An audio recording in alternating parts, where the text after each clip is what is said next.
Chapitre 36. Rêve de vengeance. Le soir, Milady donna l'ordre d'introduire M. d'Artagnan aussitôt qu'il viendrait, selon son habitude. Mais il ne vint pas. Le lendemain, Ketty vint voir de nouveau le jeune homme et lui raconta tout ce qui s'était passé la veille. D'Artagnan sourit. Cette jalouse colère de Milady, c'était sa vengeance. Le soir, Milady fut plus impatiente encore que la veille. Elle renouvela l'ordre relatif au Gascon. Mais, comme la veille, elle l'attendit inutilement. Le lendemain, Ketty se présenta chez d'Artagnan, non plus joyeuse et alerte comme les 2 jours précédents, mais, au contraire, triste à mourir. D'Artagnan demanda à la pauvre fille ce qu'elle avait. Mais celle-ci, pour toute réponse, tira une lettre de sa poche et la lui remit. Cette lettre était de l'écriture de Milady. Seulement, cette fois, elle était bien à l'adresse de d'Artagnan et non à celle de M. de Wardes. Il l'ouvrit et lut ce qui suit. « Cher Monsieur d'Artagnan, c'est mal de négliger ainsi ses amis, surtout au moment où l'on va les quitter pour si longtemps. Mon beau-frère et moi, nous avons attendu hier et avant-hier inutilement. En sera-t-il de même ce soir? Votre bien reconnaissante, Lady Cléric. » C'est tout simple, dit d'Artagnan, et je m'attendais à cette lettre. Mon crédit hausse de la baisse du comte de Wardes. « Est-ce que vous irez ?» demanda Ketty. « Écoute, ma chère enfant, dit le Gascon, qui cherchait à s'excuser à ses propres yeux de manquer à la promesse qu'il avait faite à Athos. Tu comprends qu'il serait impolitique de ne pas se rendre à une invitation si positive. Milady, en ne me voyant pas revenir, ne comprendrait rien à l'interruption de mes visites, elle pourrait se douter de quelque chose, et qui peut dire jusqu'où irait la vengeance d'une femme de cette trempe. « Oh mon Dieu, dit Ketty, vous savez présenter les choses de façon que vous avez toujours raison. Mais vous allez encore lui faire la cour. Et si, cette fois, vous alliez lui plaire sous votre véritable nom et votre vrai visage, ce serait bien pis que la première fois. » L'instinct faisait deviner à la pauvre fille une partie de ce qui allait arriver. D'Artagnan la rassura du mieux qu'il put et lui promit de rester insensible aux séductions de Milady. Il lui fit répondre qu'il était on ne peut plus reconnaissant de ses bontés et qu'il se rendrait à ses ordres. Mais il n'osa lui écrire de peur de ne pouvoir, à des yeux aussi exercés que ceux de Milady, déguiser suffisamment son écriture. À 9 heures sonnant, d'Artagnan était place Royale. Il était évident que les domestiques qui attendaient dans l'antichambre étaient prévenus, car aussitôt que d'Artagnan parut, avant même qu'il eût demandé si Milady était visible, un d'eux courut l'annoncer. « Faites entrer !» dit Milady d'une voix brève, mais si perçante que d'Artagnan l'entendit de l'antichambre. On l'introduisit. « Je n'y suis pour personne, dit Milady. Entendez-vous? Pour personne. » Le laquais sortit. D'Artagnan jeta un regard curieux sur Milady. Elle était pâle et avait les yeux fatigués, soit par les larmes, soit par l'insomnie. On avait, avec intention, diminué le nombre habituel des lumières, et cependant la jeune femme ne pouvait arriver à cacher les traces de la fièvre qui l'avait dévorée depuis 2 jours. D'Artagnan s'approcha d'elle avec sa galanterie ordinaire. Elle fit alors un effort suprême pour le recevoir, mais jamais physionomie plus bouleversée ne démentit sourire plus aimable. Aux questions que d'Artagnan lui fit sur sa santé. « Mauvaise, répondit-elle, très mauvaise. »« Mais alors, dit d'Artagnan, je suis indiscret, vous avez besoin de repos sans doute, et je vais me retirer. »« Non pas, dit Milady. Au contraire, restez, monsieur d'Artagnan. Votre aimable compagnie me distraira. »« Oh oh, pensa d'Artagnan, elle n'a jamais été si charmante. Défions-nous. » Milady prit l'air le plus affectueux qu'elle put prendre et donna tout l'éclat possible à sa conversation. En même temps, Cette fièvre qu'il avait abandonnée un instant revenait rendre l'éclat à ses yeux, le coloris à ses joues, le carmin à ses lèvres. D'Artagnan retrouva la Circé qu'il avait déjà enveloppée de ses enchantements. Son amour, qu'il croyait éteint et qui n'était qu'assoupi, se réveilla dans son cœur. Milady souriait, et d'Artagnan sentait qu'il se damnerait pour ce sourire. Il y eut un moment où il sentit quelque chose comme un remords de ce qu'il avait fait contre elle. Peu à peu, Milady devint plus communicative. Elle demanda à d'Artagnan s'il avait une maîtresse. « Hélas !» dit d'Artagnan, de l'air le plus sentimental qu'il put prendre. « Pouvez-vous être assez cruel pour me faire une pareille question, à moi qui, depuis que je vous ai vu, ne respire et ne soupire que par vous et pour vous ?» Milady sourit d'un étrange sourire. « Ainsi vous m'aimez, dit-elle. Ai-je besoin de vous le dire, et ne vous en êtes-vous point aperçu? Si fait, mais vous le savez, plus les cœurs sont fiers, plus ils sont difficiles à prendre. »« Oh, les difficultés ne m'effraient pas, dit d'Artagnan. Il n'y a que les impossibilités qui m'épouvantent. »« Rien n'est impossible, dit Milady, à un véritable amour. »« Rien, madame ?»« Rien, reprit Milady. »« Diable, reprit d'Artagnan à part lui, la note est changée. Deviendrait-elle amoureuse de moi, par hasard, la capricieuse, et serait-elle disposée à me donner à moi-même quelque autre saphir pareil à celui qu'elle m'a donné, me prenant pour de Wardes ?» D'Artagnan rapprocha vivement son siège de celui de Milady. « Voyons, dit-elle, que feriez-vous bien pour prouver cet amour dont vous parlez ? » « Tout ce qu'on exigerait de moi, qu'on ordonne, et je suis prêt. »« À tout ? À tout !» s'écria d'Artagnan, qui savait d'avance qu'il n'avait pas grand-chose à risquer en s'engageant ainsi. « Eh bien, causons un peu, » dit à son tour Milady, en rapprochant son fauteuil de la chaise de d'Artagnan. « Je vous écoute, madame, » dit celui-ci. Milady resta un instant soucieuse et comme indécise, puis, paraissant prendre une résolution. « J'ai un ennemi, dit-elle. « Vous, madame ?» s'écria d'Artagnan en jouant la surprise. « Est-ce possible, mon Dieu, belle et bonne comme vous l'êtes ?»« Un ennemi mortel. »« En vérité ? » ?»« Un ennemi qui m'a insulté si cruellement que c'est entre lui et moi une guerre à mort. Puis-je compter sur vous comme auxiliaire ?» D'Artagnan comprit sur-le-champ où la vindicative créature en voulait venir. « Vous le pouvez, madame, dit-il avec emphase. Mon bras et ma vie vous appartiennent, comme mon amour. »« Alors, dit Milady, puisque vous êtes aussi généreux qu'amoureux ?» Elle s'arrêta. « Eh bien ?» demanda d'Artagnan.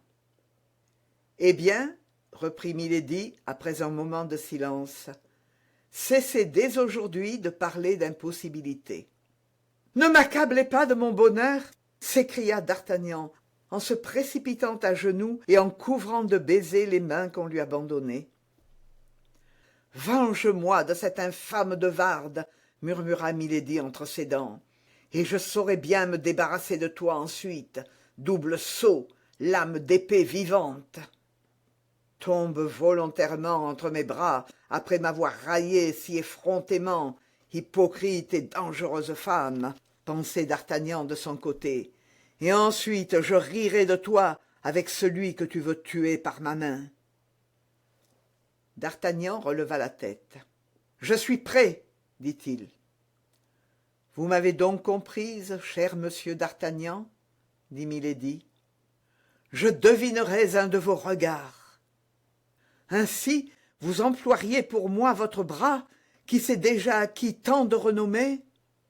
À l'instant même. Mais moi, dit Milady, comment paierai-je un pareil service? Je connais les amoureux, ce sont des gens qui ne font rien pour rien. Vous savez la seule réponse que je désire, dit d'Artagnan, la seule qui soit digne de vous et de moi. Et il l'attira doucement vers lui. Elle résista à peine. Intéressée, dit-elle en souriant. Ah, s'écria d'Artagnan, véritablement emporté par la passion que cette femme avait le don d'allumer dans son cœur. Ah, c'est que mon bonheur me paraît invraisemblable, et qu'ayant toujours peur de le voir s'envoler comme un rêve, j'ai hâte d'en faire une réalité. Eh bien, méritez donc ce prétendu bonheur. Je suis à vos ordres, dit d'Artagnan. Bien sûr, dit Milady avec un dernier doute. Nommez-moi l'infâme qui a pu faire pleurer vos beaux yeux. Qui vous dit que j'ai pleuré, dit-elle. Il me semblait... Les femmes comme moi ne pleurent pas, dit Milady. Tant mieux. Voyons, dites-moi comment il s'appelle. Songez que son nom, c'est tout mon secret. Il faut cependant que je sache son nom. Oui, il le faut. Voyez si j'ai confiance en vous. Vous me comblez de joie. Comment s'appelle-t-il? Vous le connaissez? Vraiment? Oui. Ce n'est pas un de mes amis? Reprit d'Artagnan en jouant l'hésitation pour faire croire à son ignorance. Si c'était un de vos amis, vous hésiteriez donc? S'écria Milady, et un éclair de menace passa dans ses yeux. Non, fût-ce mon frère! S'écria d'Artagnan, comme emporté par l'enthousiasme. Notre Gascon s'avançait sans risque, car il savait où il allait. J'aime votre dévouement, dit Milady. Hélas, n'aimez-vous que cela en moi? Demanda d'Artagnan. Je vous aime aussi, vous, dit-elle en lui prenant la main.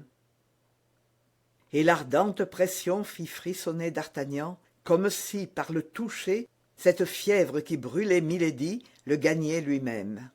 « Vous m'aimez, vous » s'écria-t-il. « Oh, si cela était, ce serait à en perdre la raison !» Et il l'enveloppa de ses deux bras. Elle n'essaya point d'écarter ses lèvres de son baiser, seulement elle ne le lui rendit pas. Ses lèvres étaient froides. Il sembla à d'Artagnan qu'il venait d'embrasser une statue. Il n'en était pas moins ivre de joie, électrisé d'amour. Il croyait presque à la tendresse de Milady. Il croyait presque au crime de de Wardes. Si de Wardes eût été en ce moment sous sa main, il l'eût tué. Milady saisit l'occasion. « Il s'appelle... » dit-elle à son tour. « De Wardes, je le sais !» s'écria d'Artagnan. « Et comment le savez-vous » demanda Milady en lui saisissant les deux mains et en essayant de lire par ses yeux jusqu'au fond de son âme. D'Artagnan sentit qu'il s'était laissé emporter et qu'il avait fait une faute. « Dites, dites, mais dites donc !»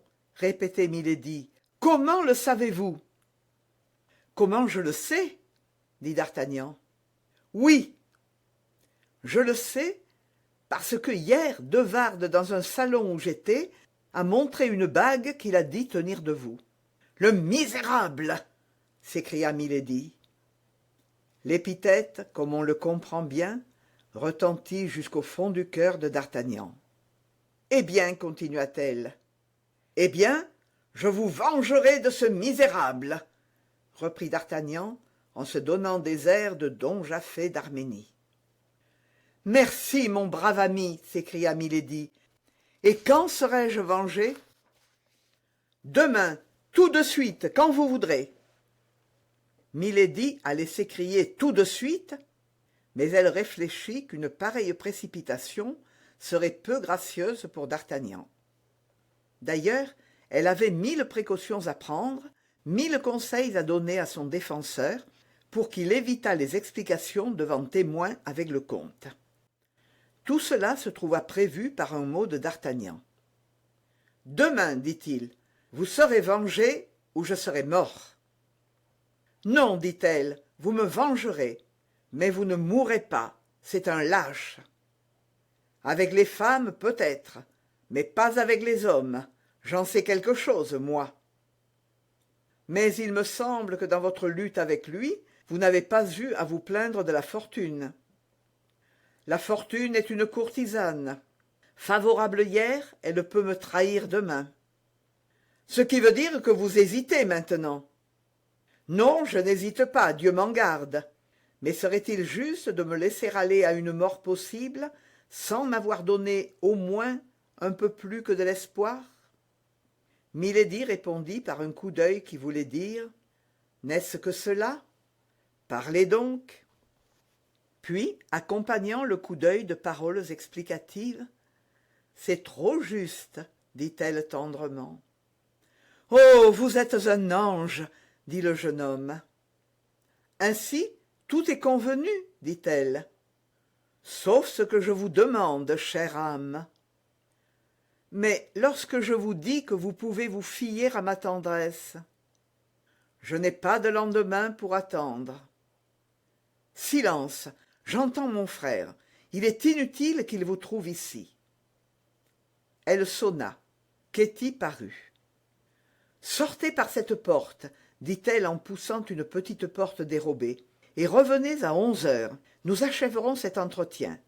Ketty vous introduira chez moi. » La pauvre enfant pensa tomber à la renverse en entendant ces paroles. « Eh bien, que faites-vous, mademoiselle, à demeurer immobile comme une statue? Allons, reconduisez le chevalier. » « Et ce soir, à 11 heures, vous avez entendu? »« Il paraît que ces rendez-vous sont à 11 heures, pensa d'Artagnan. C'est une habitude prise. » Milady lui tendit une main qu'il baisa tendrement. « Voyons, dit-il, en se retirant et en répondant à peine aux reproches de Ketty. « Voyons, ne soyons pas un sot. Décidément, cette femme est une grande scélérate. Prenons garde. »